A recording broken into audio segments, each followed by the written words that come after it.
Hello, my name is Michael Dewan Herrick. I'm a psychotherapist and a life coach with over 40 years of experience, currently in private practice in London. This is the 14th video in my series under the title Questioning Woke Psychotherapy. In this video, I'll talk about how woke psychotherapy, as informed by critical social justice theory, regards heterosexual white men and the implications for how a woke psychotherapist is likely to work with this population. Let's dive right in and recognize that according to intersectionality theory, being heterosexual, white, and male puts one at the juncture of three identity categories, each one extensively associated with privilege and oppressive power. Heteronormativity is not considered simply the sexual orientation of a vast majority of people, 93% of men and 87% of women. The words roll off the tongues of people who use it as if it's meant to name something inherently evil, something to be criticized and renounced, at least apologized for. White. It used to be understood that some ignorant white people were and are racist. Now all white people are deemed white supremacists, regardless of what they think, feel, or do. Being white is like being born with an original sin, one that requires unremitting atonement with no possibility for absolution or forgiveness. Being male means to have all of the privileges of the oppressive patriarchy. You are likely to be a rapist, or at least a rape apologist. You are stained by, quote, toxic masculinity, and every effort you make to advance your life, compete with others, assert yourself in pursuing opportunities, it's all a power grab that takes something away from others who are more deserving. Have I put too fine a point on this? Have I exaggerated the view of critical social justice, including feminism? I don't think so. Intersectionality theory tends to emphasize those areas of identity that are believed to represent oppressed groups, people of color, women, gay and lesbian, trans. The more oppressed identity groups you belong to, the more you are considered to be oppressed, regardless of your personal circumstances. But I think intersectionality can also be used to identify membership in privileged groups. And likewise, the more of these groups you belong to, the greater your privilege. Again, regardless of your personal circumstances. And you are automatically culpable in systemic oppression and the cause of great suffering in others. So, to be deemed privileged is not just that. It comes with the assumption that you are an oppressor. And what needs to be done about oppression? It needs to be relentlessly identified, examined, deconstructed, and destroyed. It needs to submit to this process, agree, be silent, and devote one's life to an abnegation of any personal power. One's life must be given over to advancing the well-being of the oppressed, the non-heterosexual, non-white women and transgender people, and surrendering any advantages one might have. And no advantage is a product of merit or effort, because everything was only possible due to unearned privilege for heterosexual white men. This is infused into the ideology that psychotherapy trainees are increasingly expected to imbibe these days.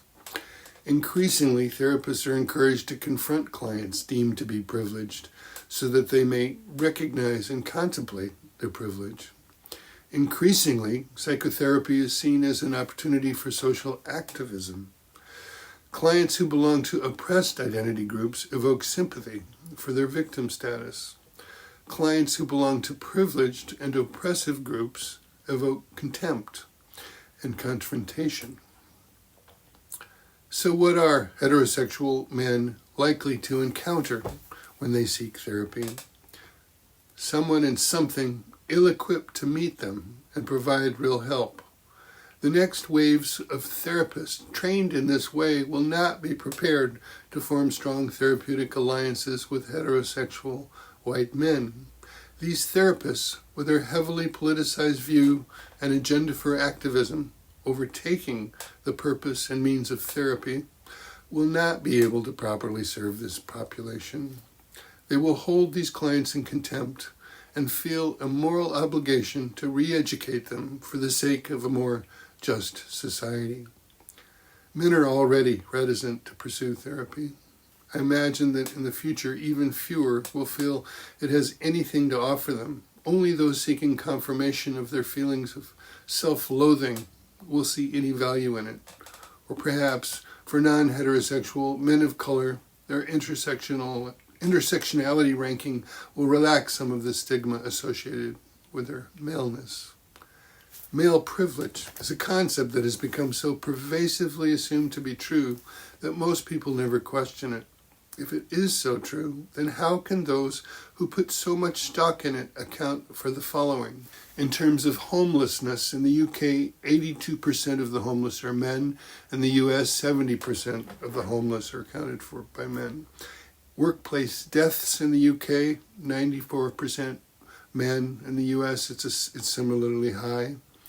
For suicide, 74% of men in the UK and 79% of men in the US account for suicides. In terms of substance abuse and addiction, worldwide is significantly higher for men.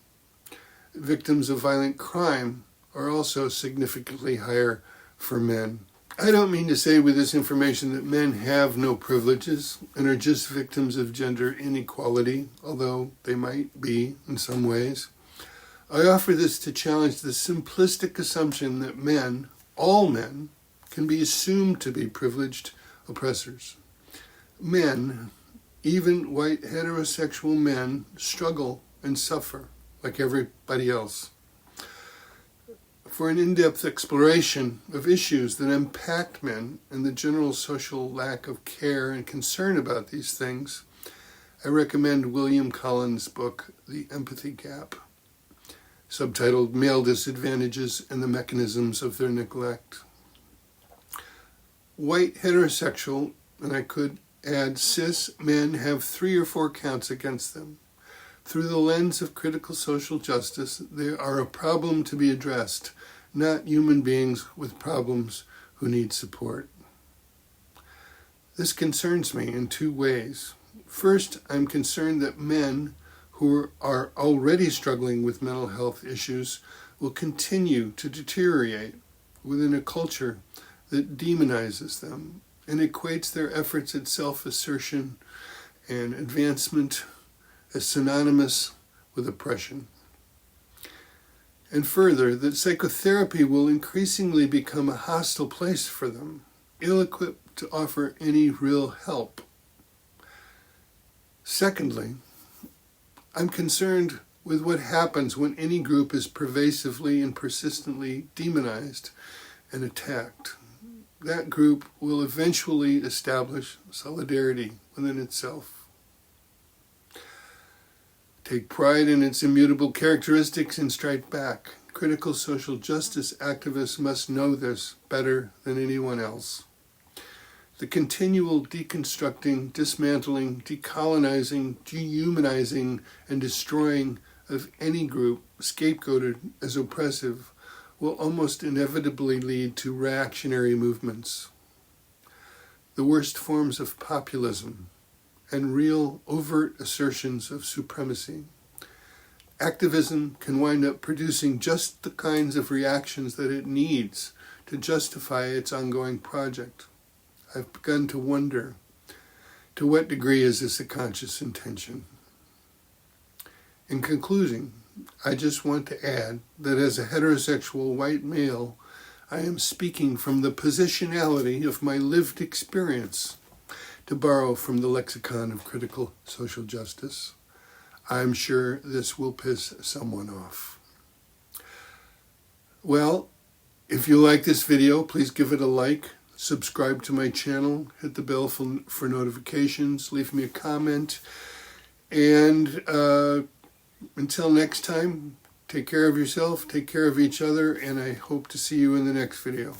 Bye for now.